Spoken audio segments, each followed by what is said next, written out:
Welcome everyone to the new episode of startAD Studio. Today we have with us Deb and Kelvin from Switch Automation. Switch Automation is a smart building platform, and I think Deb would be better able to explain more about Switch Automation. And Kelvin, you can take the lead too. Over to you, Deb. Let's start. Sure. So thank you so much for hosting us, and also to startAD. It was a fantastic program, by the way. I really commend you all on that. So Switch Automation is a technology platform that helps large portfolio owners and operators to digitize the systems out of their buildings. So what that means is we connect and collect data from building systems, whether it's the building management system, the lighting system, the metering, IoT sensors, and we collect that all into one place because at the moment, the only solutions in the market are point solutions that do one of those things. So for example, the building management systems collect BMS data, the lighting system collect lighting data, and we collect all of that data in one place.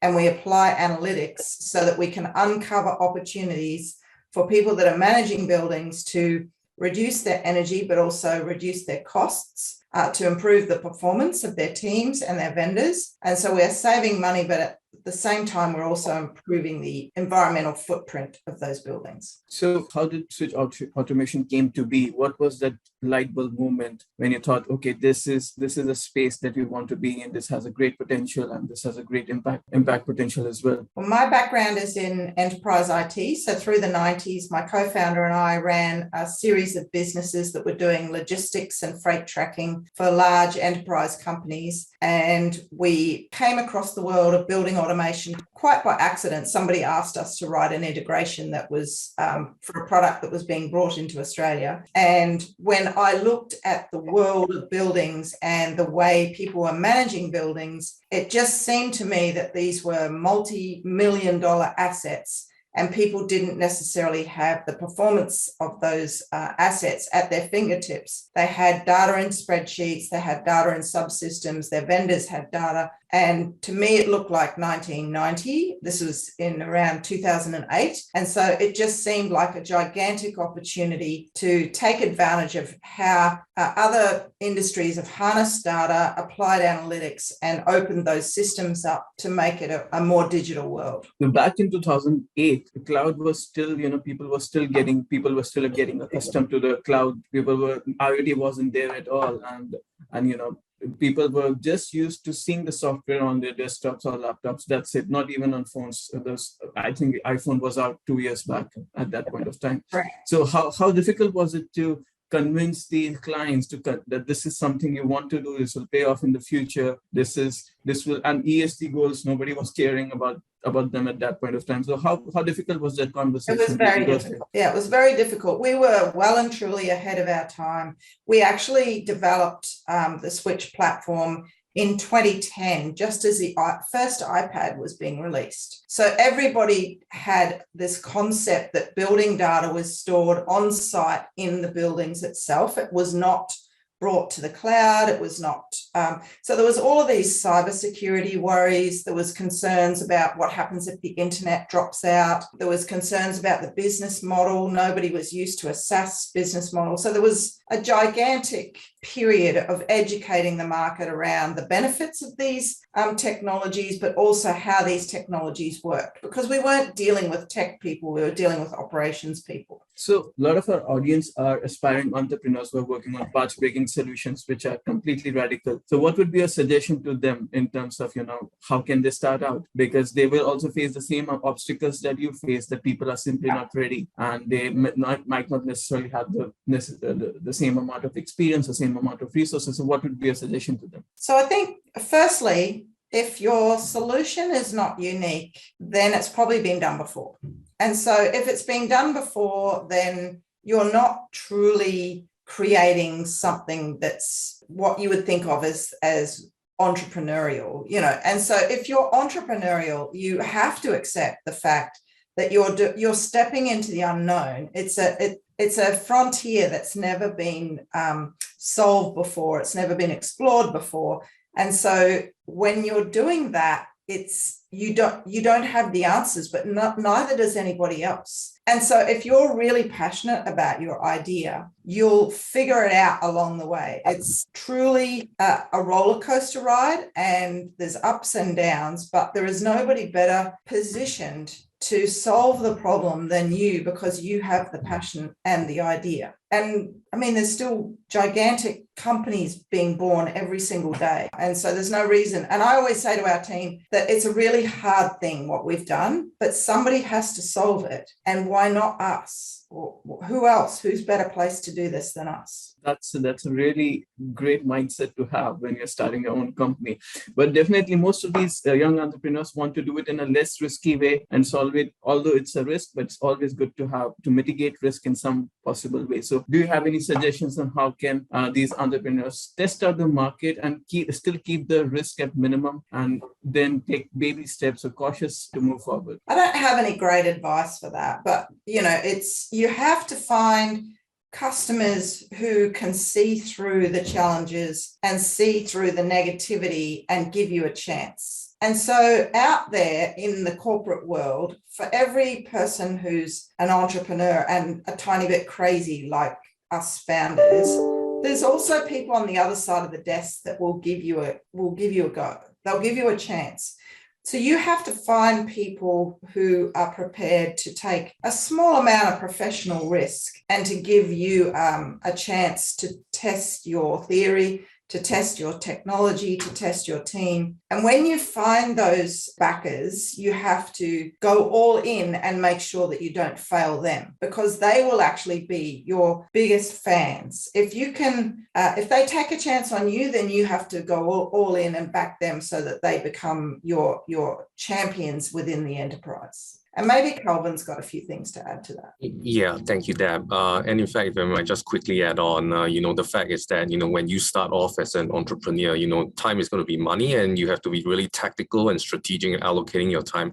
So to Deb's point earlier, absolutely, you have customers is one thing, but also spend time in the geographies and also with the investors that will really understand the product, and, with the regulators, that will, that have, the vision to actually put forth, a decarbonization plan, a net zero plan of some sort. For instance, like, the UAE, they have a net zero goal, as of 2050. And these will then inform, the smaller footsteps, that, these entrepreneurs can then take. But as long as they have, set their paths in directionally, in the geographies, with the investors, and with the customers that, truly understand the market dynamics, the industry, and are willing to give the product a shot, I think that's the first step, towards risk mitigation. That's a great piece of advice, finding the champions across the geographies, across the companies. When you do it directly as a company, as Switch Automation, how is it different from doing it while you're in a program, in a market access program or an accelerator program? Are things a bit different? Are the audience different? Well, I can talk specifically to your program. So I've done several of these programs, probably 5 or 6 accelerators and other types of entrepreneurial programs. What was highly valuable about the Aldar program was the fact that the company was still acting like a customer, but they also, opened the kimono and gave you insights into how they were thinking and what they were feeling, and they gave you direct feedback. So we were able to iterate through that process. So it was an incredibly valuable learning exercise in terms of selling to the enterprise, because selling to the enterprise is so much more difficult than selling to consumers. Consumers adopt tech all day, every day. I mean, we open up our phone and we see a new app and we adopt that. But with the enterprise, you've got to win over several stakeholders. Then you've got to get through procurement. Then you've got to get through the cyber and the IT reviews. It's a multi-step process. And so selling to enterprise is actually really challenging.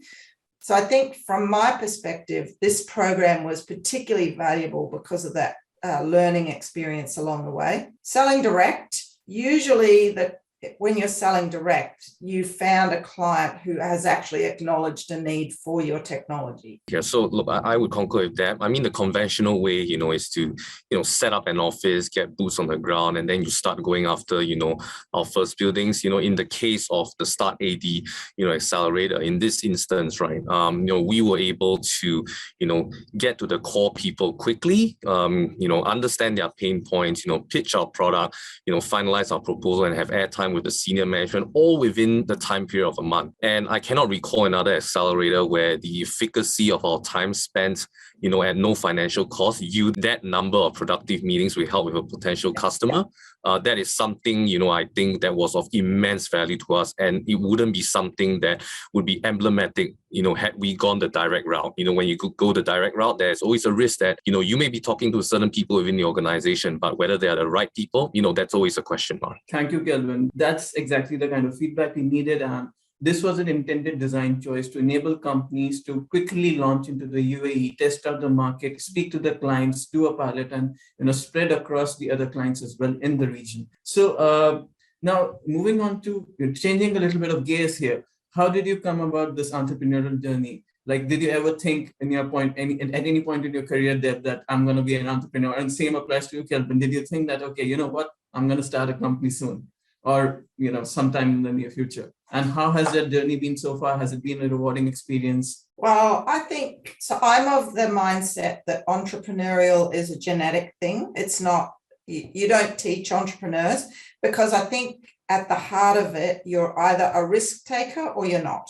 And I think that's genetic. So I don't think you can teach people to be entrepreneurs, because you can't really teach people to be risk takers. And I'll be interested in Kelvin's answer, because Kelvin spent 10 to 15 years in banking and could have had an incredibly lucrative career staying with a fairly conservative trajectory, but instead he leapt off that and into a startup, which is high risk. So for me, I think I come from a long line of, I can trace entrepreneurs through my parents and my grandparents. They were not as ambitious as I am in terms of their entrepreneurial efforts, but they were entrepreneurs nevertheless. So I think I was always going to be an entrepreneur, no matter what. And it could have been a corner shop, but I would have had my own business. But instead, I learned from the first 2 or 3 businesses that I had, which was honestly all about timing. The first business I started was in 1993. So I watched the internet drive incredibly large technology businesses using technology, not manpower. And I became fascinated with that idea that you don't have to have a workforce of 500 people to have $1 billion business. You can actually drive an incredibly valuable business using technology and scaling it cleverly, using proven techniques, really. But I'll be interested in what Kelvin says to this question. Yeah, sure. So as Deb rightly pointed out, I worked with, the big organization, in both London and Hong Kong. I spent over 10 years within financial services, and worked from the MNC investment banks to a large, Chinese sovereign wealth fund. And I believe what motivated me, to join Switch, I probably have to thank Deb for inspiring me to embark on this journey into the world of smart building and digital facilities management. And the reason is, I guess, twofold. One is, I think Switch has allowed me to step up beyond my core remit to push the company to achieve this broader mission of decarbonizing buildings. And the second, I think there's an element of poetry to this. So when I was an equities portfolio manager, I was previously covering and looking at all these large cap industrial names, which are actually now our competitors, and people we're actually looking to disrupt. So I left my several meetings with them, when I was speaking to her, thinking that there was going to be once in my career that I joined a technology startup bent on changing the world. This has got to be the plunge that I take. So Kelvin, how does your day now look different from while you were a banker? So you wake up earlier, your entire day you're taking decisions after decision. How is it different now? Yeah, well, in banking, the pressure is different. It's a volumes driven business. You are just, you're under constant pressure, to deliver on your deadlines, to get, deals across the line. And over here, at Switch, we are busy, but obviously, the work, and, I have to thank Deb again for this. There's just a lot more space and autonomy to really, drive towards the outcome. In banking, you just don't have time to think. You have to actually, block and tackle and just keep moving, to just get, deals across the line. Whereas here, you can actually, strategize. And I actually ask myself a question every day, which is, if there's 3 things that I can do, that I can help to achieve the company's broader mission, what would it be? And then allocate my time as such. So I think that's, the autonomy and, the freedom to actually allocate your time is really something, that I think is unique about Switch. And, that's something that I really relish, in this startup environment. 3 things that I can do today to take my company to another level. That's a great framework. I think that can be used by any employee in any setting and any founder in any setting. Now that you've spoken about technology and how companies are opening up to integrating technologies, I think a lot of technologies, Web 3.0 technologies are coming together really well. So how does it all, work with in the context of Switch automation? Are your residents and end consumers also opening up to having that kind of technology in their lives where they can not only, work with home automation, but something on a much larger level? You can integrate security, you can integrate other things as well. How does the future hold for Switch automation in that context? I think what our customers are ultimately looking for, and it's still some ways away, but what they really want is self-managing, self-driving, so the equivalent of self-driving cars for self-driving buildings. They want buildings to be able to adjust to the number of occupants. They want to adjust to the type of use. So if you've got a large event, for example, that you should be able to, the building should adjust, but just naturally. It should adjust for weather events. It should adjust for the time of the year. And at the moment, buildings are commissioned when they're handed over, and sometimes that's 10, 15 years ago, and very little is changed in the way the building is controlled and managed from the day that it's handed over until years, decades later. And so that's where the opportunity is. If you look at COVID, most of the buildings around the world during COVID were completely unoccupied, but there was no way of those buildings being able to hibernate themselves. And so they just operated as if they were 90% occupied all the way through 2020 and 2021. And then when we started getting people back into the office and the regulators said we've got to have more ventilation, we actually turned up the ventilation and we caused those buildings to actually cost more. But still half those buildings are not even occupied. But the regulatory environment around COVID has said we've got to increase the ventilation.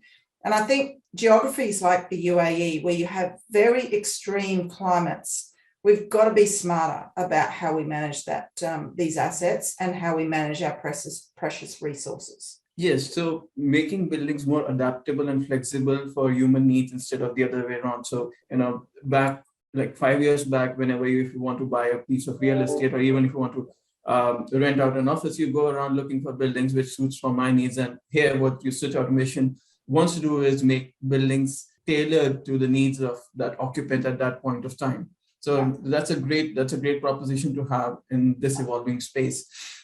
Now, in terms of near future, what are the most ambitious goals for Switch automation? What are the new areas that you want to delve into? So I think machine learning is huge for us because every building is commissioned with different equipment.